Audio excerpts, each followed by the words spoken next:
Capital e Poder hoje vai conversar com uma das pessoas que eu admiro como um ambientalista, uma pessoa que discute meio ambiente, discute cidades, discute cidadania, mas também é um homem público. Há uma relação direta entre as questões que envolvem meio ambiente, cidades, pessoas e a gestão pública. Meu entrevistado do Capital e Poder é Silvio Barros, prefeito de Maringá, está aí no seu terceiro mandato. Silvio, obrigado pela tua presença no Capital e Poder. Eu que agradeço o convite, a oportunidade de estar aqui trocando, batendo um papo com você.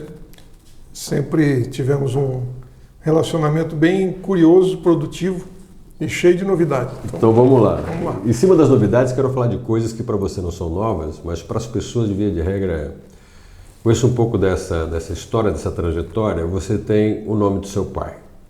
Seu pai foi um homem público que marcou a vida de Maringá, foi deputado, uma pessoa que deixou um legado, do qual a sua família dá continuidade. O Silvio Barros nasceu condenado para a política? Definitivamente não. Aliás, era o contrário. Exatamente por ter um pai político e conviver com todos os problemas que ele enfrentava, eu não tinha interesse nenhum em seguir na política. Ao contrário do meu irmão.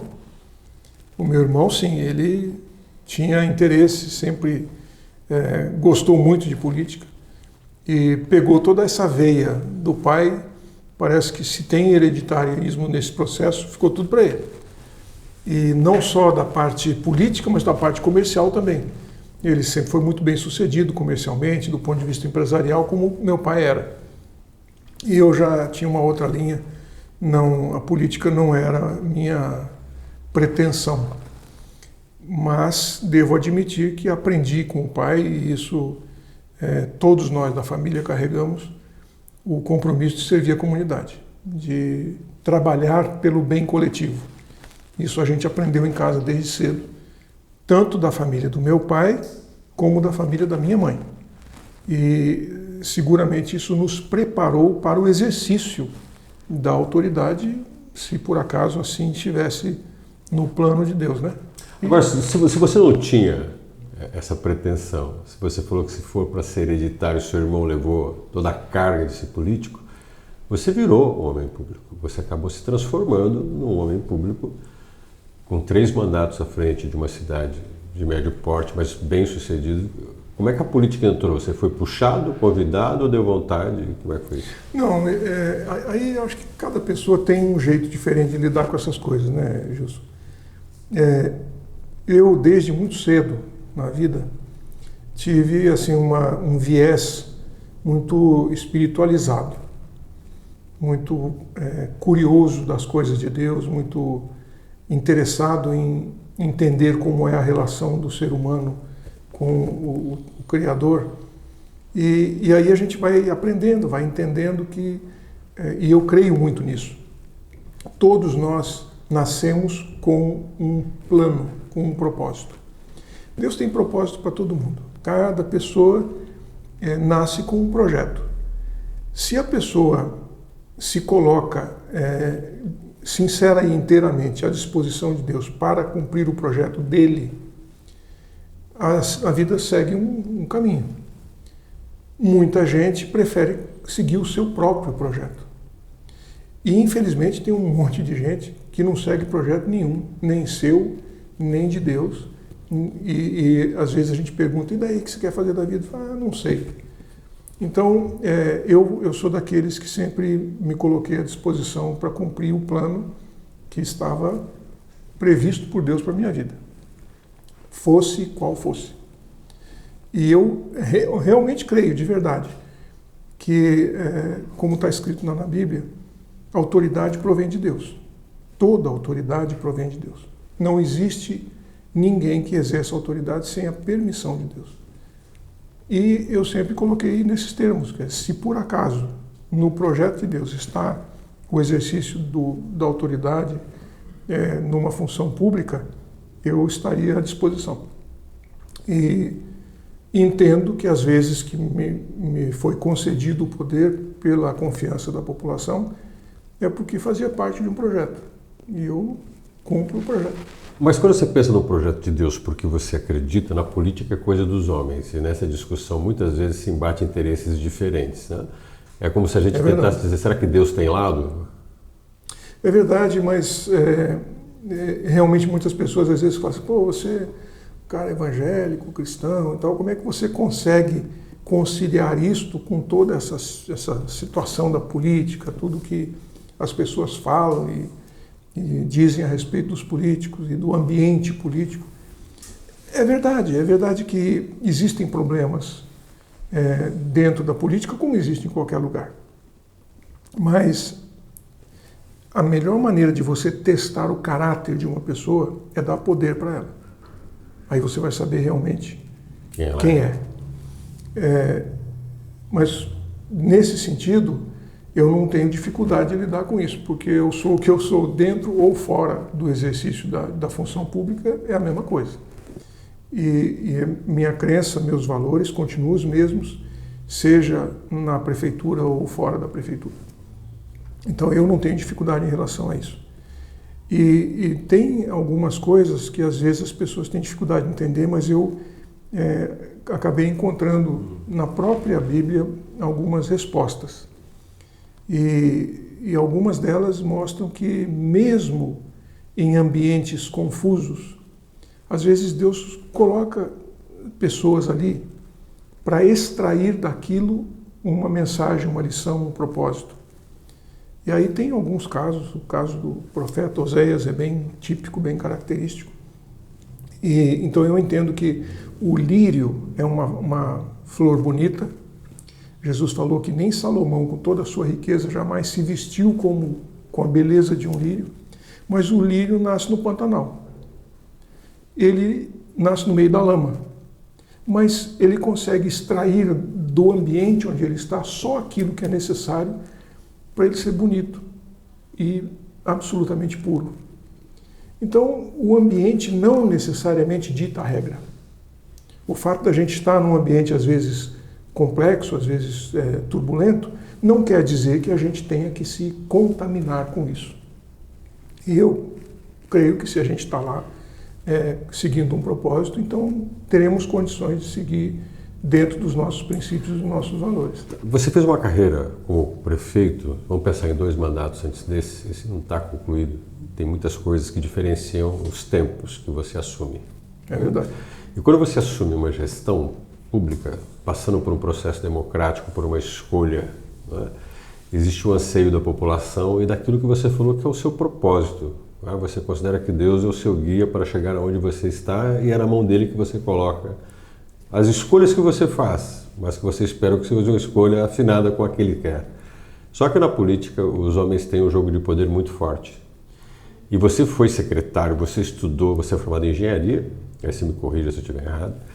Você é uma das pessoas que estuda e é tido como um dos mais importantes hoje no Brasil, que discute meio ambiente, discute cidades inteligentes. Você dá palestras, você foi ao exterior, você é uma referência para isso. Na COB você participou.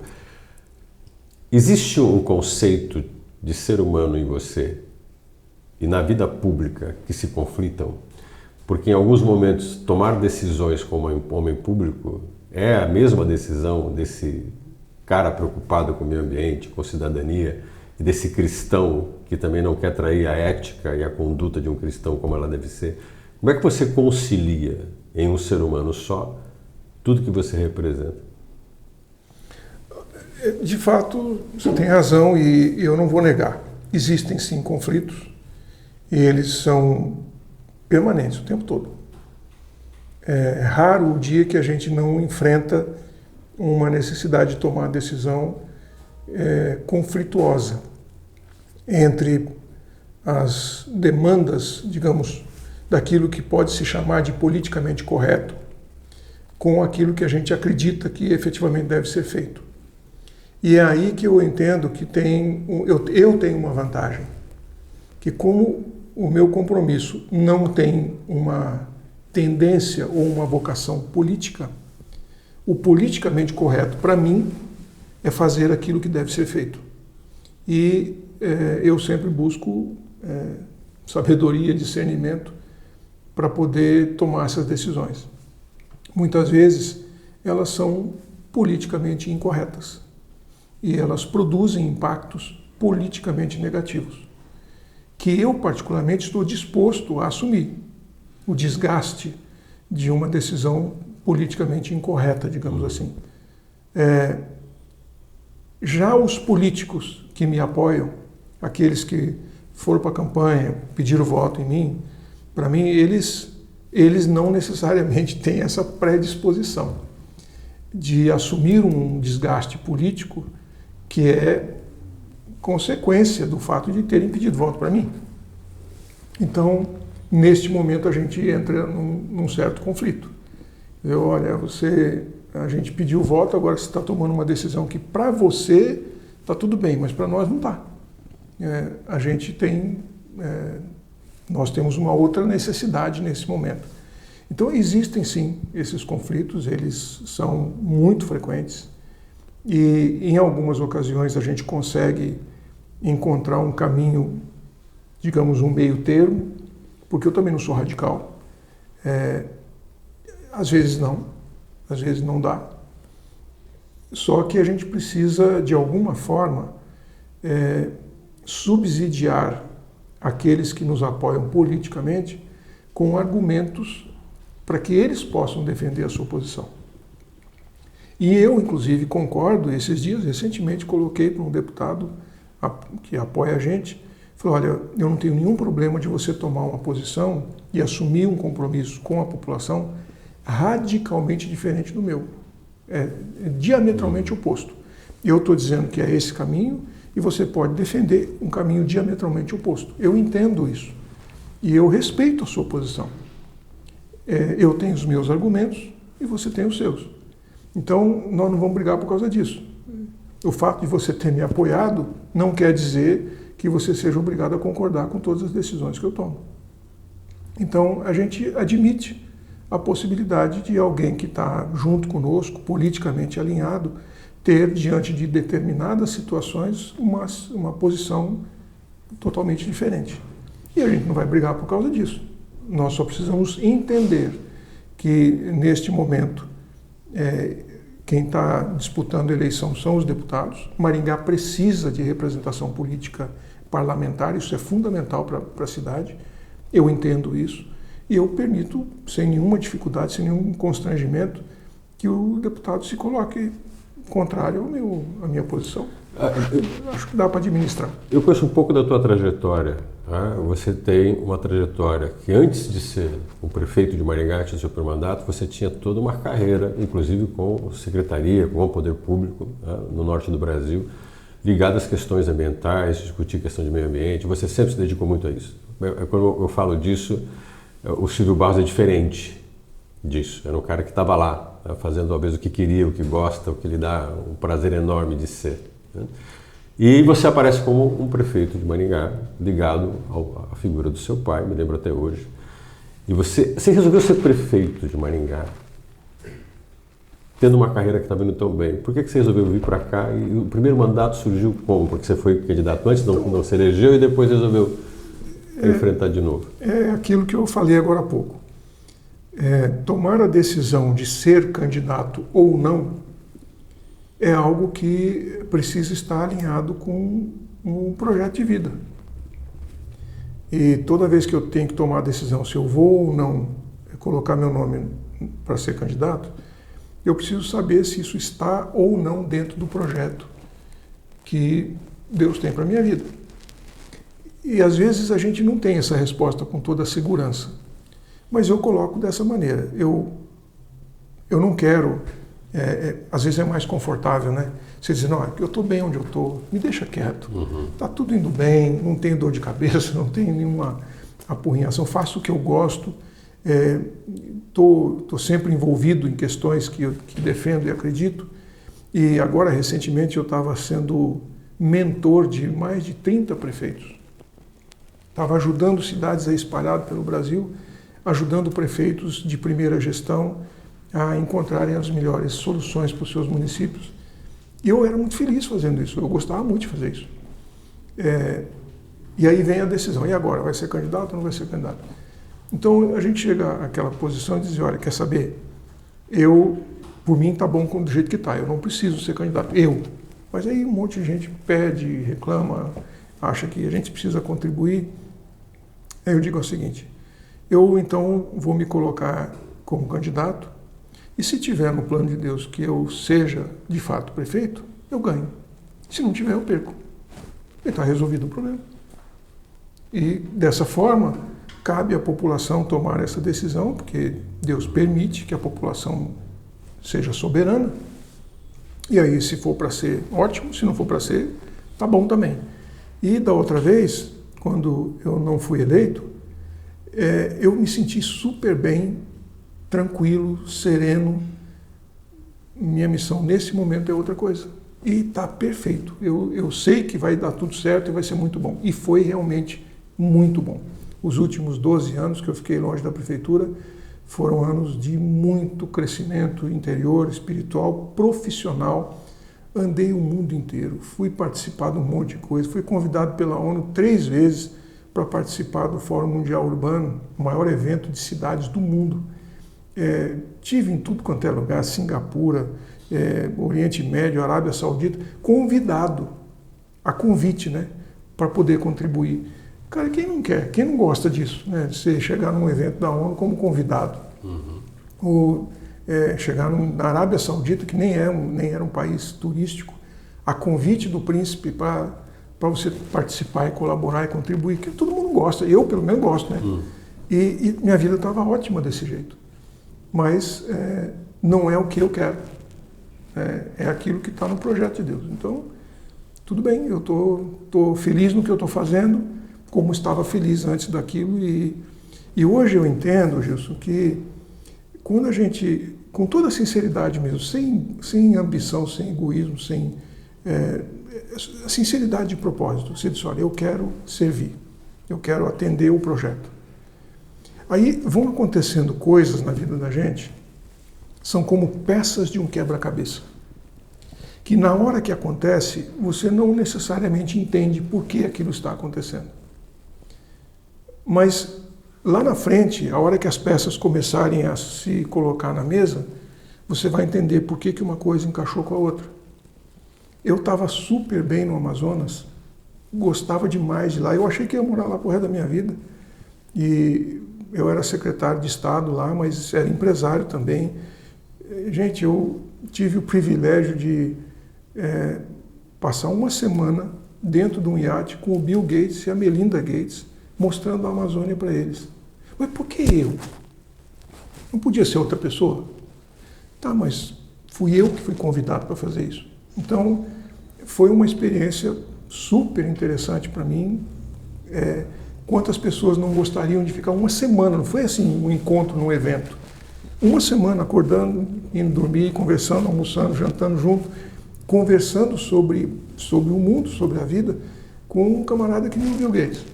Mas eu tive esse privilégio. A gente vai voltar daqui a pouquinho, a gente vai para um breve intervalo. Eu vou até te colocar a pergunta para você responder no próximo intervalo.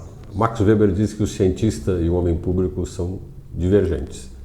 A razão da lógica que busca a solução objetiva é uma, e a razão da política é outra, a busca da solução da política é outra. Né? Onde repousa o político, onde repousa o cientista? E como é que você, como uma pessoa que tem o poder de decisão, em alguns momentos você tem a caneta na mão, as suas escolhas combinam com o cientista, com o político e com a vontade de Deus. Mas a gente vai falar sobre isso daqui a pouquinho.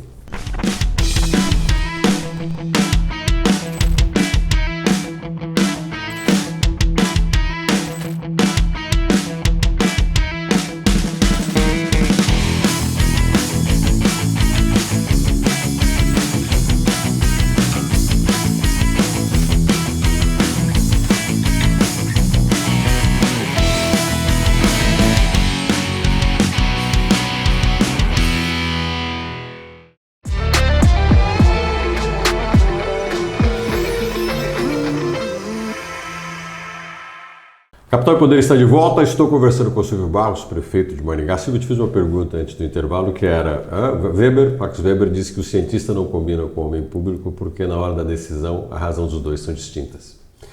E você sempre mostrou em toda a entrevista que Deus é um elemento importante na sua vida, é uma força importante na sua vida. Dizem que Deus escreve certo por linhas tortas, né? Mas entre a decisão de Deus e a vontade do homem público e do cientista tem decisões diferentes. E você tem poder nas mãos. Bom, primeiro, eu não necessariamente concordo com essa leitura.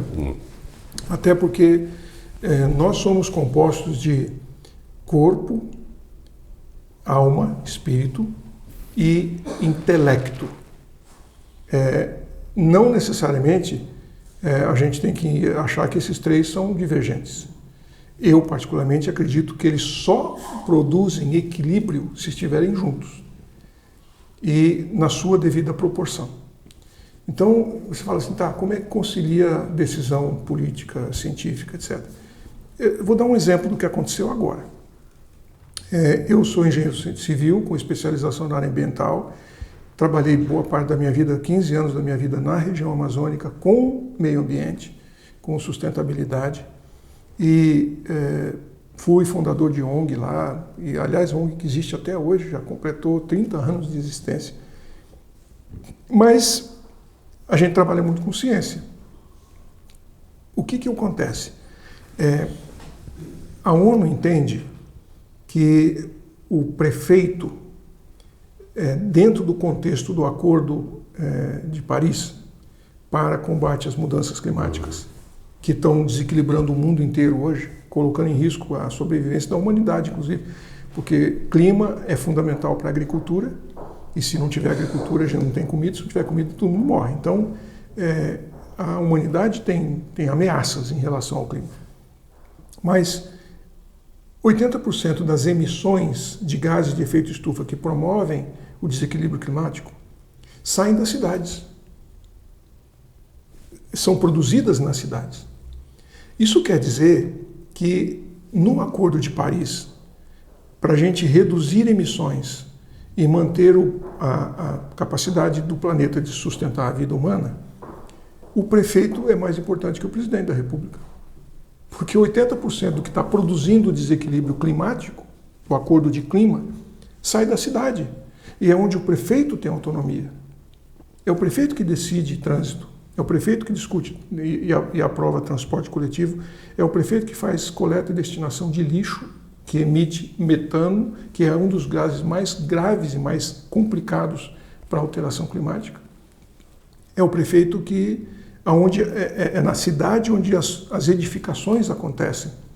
E só o setor da construção civil, na sua cadeia produtiva, responde por quase 40% das emissões. Então, um prefeito tem na caneta dele, não estou falando de dinheiro, estou falando da caneta, ele tem condições de tomar decisões políticas que influenciem cientificamente um processo, um resultado para a sociedade. Então, Maringá tomou uma decisão baseada na minha vida profissional, de que a gente vai parar de enterrar lixo. Porque do nosso aterro, a gente está emitindo metano para a atmosfera e estamos complicando a nossa própria vida. Então, fizemos um edital chamando empresas que apresentassem soluções tecnológicas para substituir o aterro, enterrar lixo, por transformação do lixo em produto industrial. Economia circular. Pegar o lixo que a gente coloca para fora de casa hoje no saco preto e transformar em algo que a gente possa usar na cadeia produtiva industrial da nossa própria cidade. Aí quando eu tomei a decisão de fazer esse edital, muita gente falou, esse cara é louco, como é que pode? São 400 toneladas de lixo todo dia, gente, todo dia que nós produzimos. Como é que quer parar de enterrar o lixo? Bom, olha o resultado disso. Quando venceu o edital semana passada, nós tivemos 16 tecnologias propostas para resolver esse problema. Eu só posso escolher 4. Eu tenho 16 para escolher. Agora vem um processo de análise de quais são as 4 que melhor atendem às demandas da prefeitura. Quais foram as demandas da prefeitura? Primeiro, eu vou pagar por essa tecnologia a mesma coisa que eu estou pagando para enterrar hoje, nem um centavo a mais. Ou seja, não preciso mexer no orçamento. Segunda coisa, a prefeitura não investe nenhum centavo na indústria que vai fazer essa transformação. Tem que ser investimento privado. A conta tem que fechar do lado da tecnologia. E, a partir daí, nós temos a possibilidade de não enterrar mais lixo. Eu estou muito feliz com o resultado. porque nós vamos poder escolher 4 tecnologias que resolvam o nosso problema. E com isso, essa é a primeira cidade do mundo que está fazendo um negócio desse tamanho. Com este modelo, tem cidades até maiores do que a gente que transformam o lixo em energia elétrica. Várias cidades do mundo. Eu já visitei várias. Mas não é isso que a gente quis. Nós pedimos para pegar as nossas 400 toneladas e dividir em lotes de 100. Porque são poucas cidades no Brasil e no mundo que produzem 400 toneladas de lixo por dia. Mas são muitas cidades que produzem 100 ou menos. Então, o que nós propusemos é que Maringá vire uma vitrine, onde prefeitos de cidades menores, que são um número maior, possam vir aqui e escolher entre 4 tecnologias qual que melhor resolve o problema dele. Então, nós não estamos apenas querendo resolver o nosso problema, nós queremos, com a solução do nosso problema, sem gastar nada, resolver o problema de centenas, talvez milhares de cidades. Essa é uma decisão política. Mas você vai dizer que isso não é compatível com a ciência? Sim. 100% compatível. 100%. Um cientista não conseguiria tomar uma decisão dessa. Mas um político pode. Então, eu não vejo conflito. Eu não vejo dificuldade em relação a isso. Tá, vamos apertar um pouco o cinto e o passo, porque você tem um tempo. Você é um prefeito que administra uma cidade e tem problemas ambientais que não é só a questão dos resíduos, ok? Nós temos uma cidade que tem, e nós participamos, eu estava presente no evento, falando sobre trânsito, por exemplo, mobilidade urbana. Durante muito tempo, nas conversas que eu já tive com você, inúmeras, você sempre falou que era um problema sério dessa cidade, a questão de mobilidade. Você esteve à frente durante uma das suas gestões de lutar pela mudança dos modais. Você foi um cara que defendeu ciclovia. Você é uma pessoa que defendeu uma revitalização do centro de Maringá, respeitando a mobilidade, respeitando o pedestre. Nada disso aconteceu de forma efetiva da maneira como você queria ou você planejava. Hoje a cidade precisa urgentemente de um projeto de modal. Vou ser bem rápido, mas quero fazer uma colocação que eu tive vontade de te fazer no evento que eu participei contigo. As pessoas falam de vamos fazer o respeito à faixa, vamos respeitar o motociclista, vamos criar um trânsito em que o motorista seja mais educado. Nós estamos tratando da febre e nunca da doença, que é a mobilidade com um projeto de longa duração que mude os deslocamentos e tire os ambientes de risco. A gente vive sempre tentando, no mundo apertado, esbarrar menos um no outro, mas a gente não cria uma lógica diferente para as pessoas não terem que ficar se conflitando o tempo todo. E você sabe disso, você estuda isso. Adorei a questão do resíduo. Mas quando é que a gente vai responder outras questões da forma como a gente responde do resíduo? Tudo tem seu tempo. Eu tentei resolver o problema do lixo na outra gestão. Não consegui. Nós esbarramos em vários embates até de entendimento da sociedade. Não foi possível. O mundo evolui e aí a gente vai aprendendo outras coisas. Eu tive o privilégio de poder visitar 4 cidades no mundo que são car-free. O que é uma cidade car-free? Carro não entra. Não entra na cidade. As pessoas são obrigadas a deixar o carro num estacionamento periférico e dentro da cidade ou elas andam a pé, ou andam de bicicleta, ou andam de patinete, ou andam com um sistema de transporte exclusivo para a cidade, que é transporte coletivo, gratuito, dentro da cidade. Então você tem várias opções, você só não pode entrar com o seu carro. Eu vi isso, ninguém me falou, eu fui lá e eu vi funcionando. Então eu sei que é possível. Eu também estou acompanhando as pesquisas. A Deloitte publicou recentemente uma pesquisa mostrando que 62% dos millennials, jovens aí da virada do milênio, não querem ter carro. O Denatran tem pesquisas mostrando que a cada ano que passa, os jovens de 18 anos tiram menos carteira de motorista. Então, vai somando essas coisas, você junta com isso as estatísticas da indústria automotiva, agora nós estamos falando da Anfávia, da Associação dos Fabricantes de Carro.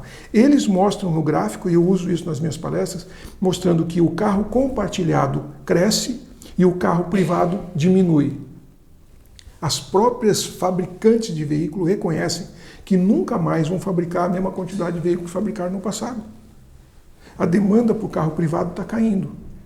E o carro de aplicativo está aumentando. Então, várias pessoas usam o mesmo carro. Isso significa que a curva, pessoas por veículo, é uma curva que antes só aumentava, veículo por habitante, e agora ela começa a cair. Então agora nós temos que ter um outro conceito de mobilidade, onde a gente tem que privilegiar um transporte coletivo troncal. A alimentação pode ser feita por bicicleta, a pé, por carro de aplicativo, e o troncal eventualmente ser gratuito. Porque aí você estimula as pessoas a fazer isso. Esse é o estudo que a gente contratou da FIP, da Fundação de Estudos Econômicos da USP. Como que a gente vai olhar para o modelo de transporte coletivo de Maringá e trabalhar num redesenho, isso que você acabou de falar, é um outro modelo, é um outro desenho. O nosso sistema de alimentação radial sustentado pela tarifa, ele é insustentável, e não sou eu que digo isso, a própria NTP fala isso. Ele é insustentável. Hoje a tarifa técnica de Maringá é R$ 8,10. As pessoas estão pagando 5 e pouco e achando caro. A prefeitura está pagando a diferença de cada pessoa que entra no ônibus. E essa distância só vai aumentar, a menos que a gente faça um redesenho. Quanto custa o que nós estamos pagando hoje por um sistema que é insustentável? Não era melhor a gente pegar esse dinheiro e mudar o sistema? Sim. Então, só que tudo tem seu tempo. Essa curva é uma curva que está mudando na sociedade. Eu fui pupilo do Jaime Lerner, fui secretário dele, gostava imensamente dele. E é um homem que me ensinou muita coisa. Uma das coisas que o Jaime dizia era o seguinte: o carro é o cigarro do futuro. Houve um tempo que você fumar dava status. Uhum. Houve um tempo que ter seu carro dava status. O carro vai passar pelo mesmo processo. Vai ter um momento que a juventude de hoje que não quer mais carro, por que não quer? Porque é um baita do investimento que desvaloriza o tempo todo. E se você puxar na ponta do lápis quantos minutos, quantas horas do dia o seu carro está em uso comparado com o que ele está parado, cara, esse é o investimento mais burro que você pode fazer. Sem dúvida. A nossa juventude está ficando mais esperta. Cara, eu não preciso disso. E a hora que eu não tiver carro, que eu não tiver nem carteira de motorista, por que eu preciso comprar um apartamento que tem uma garagem que custa 50 conto? Para que eu vou precisar de uma garagem? Eu não preciso da garagem. Eu só preciso do apartamento. E que vai ser muito mais barato. Ou então eu posso, com o mesmo dinheiro, comprar um apartamento muito melhor. Mas a prefeitura tem que ter a coragem de acabar com a legislação que obriga o empresário a botar uma vaga de garagem por cada unidade habitacional. Porque daqui para frente não vai precisar. Então, se eu obrigo o empresário a botar uma vaga de garagem, eu estou fazendo ele gastar um dinheiro que daqui a pouco está inútil. Tudo isso precisa ser repensado. E eu penso que nós chegamos na hora de fazer isso. Nós chegamos no momento de propor no nosso plano diretor uma mudança radical para uma cidade mais sustentável, para uma cidade mais apropriada para aquilo que o mundo está passando. O empreendedor decide com o cliente dele se ele deve pôr garagem ou não. Não é a prefeitura que tem que resolver isso. Não é a prefeitura que vai obrigar. O cara tem que avaliar. Bom, eu vou fazer um prédio desse tamanho. Eu consigo vender apartamentos sem garagem? Não, não consigo. Então eu vou pôr garagem. Pronto. Mas isso é uma decisão de mercado. Não é uma decisão da prefeitura. Não cabe ao executivo tomar essa decisão. O mercado precisa acompanhar as tendências do mundo e a gente se adequar a uma cidade mais sustentável, com menos trânsito. A gente está querendo propor agora bairros com rua de pedestre. Bairros inteiros que são car-free. E eu acho que vai colar. E tem muitas vantagens nisso, porque eu já vi isso em vários lugares do mundo. Então, eu acho que tudo tem seu tempo. Talvez a gente esteja hoje na prefeitura por conta dessas peças do quebra-cabeça que foram se montando, coisas que eu vi, assisti, que eu conheci em vários lugares e que agora, digo, poxa, por que não? Uma cidade que é a melhor cidade do Brasil para se viver, que tem capacidade financeira, que tem cultura, que tem cabeça, que tem planejamento urbano. Quem sabe chegou a hora da gente mostrar que tudo isso é possível no Brasil. Antes de eu encerrar, que eu tenho mais uma pergunta para você, mas eu vou te criar mais uma dívida comigo. A gente tem um podcast sobre questões urbanas. Te convido para ele. Tudo bem. Sei que sua agenda é super corrida, mas eu tenho vontade de continuar essa conversa contigo, porque eu acho que ela é muito importante. A última pergunta que eu vou te fazer, eu faço para todos os meus entrevistados. O podcast chama Capital e Poder. Para Silvio Barros, o que é capital e o que é poder? Poder é algo que a gente só recebe quando a gente tem a possibilidade de transformar a vida dos outros.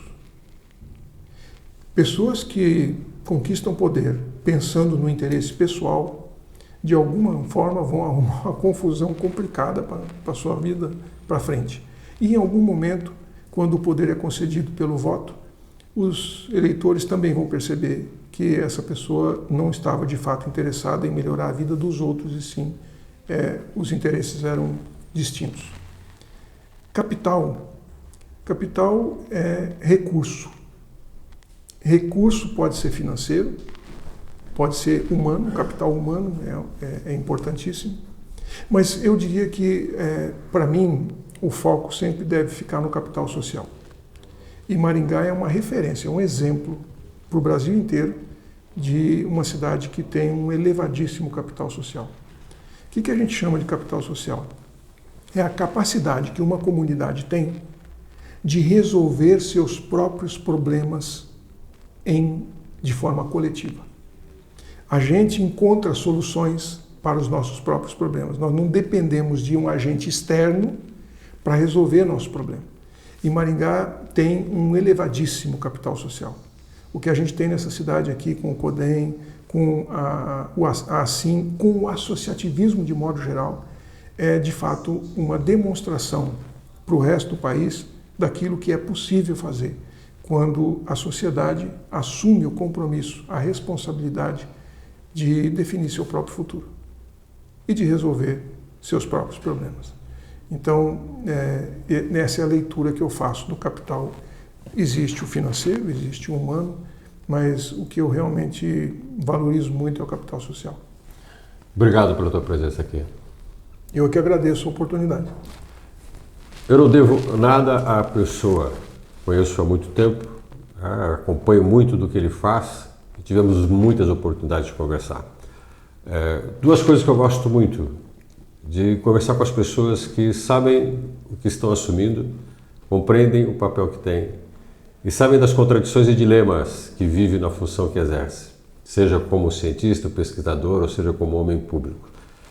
A crença em Deus quase sempre é algo de cada um, mas fundamental, e acho vital nessa entrevista que eu quero fechar com essa colocação, é que a vida pública faz com que as pessoas denunciem quem são.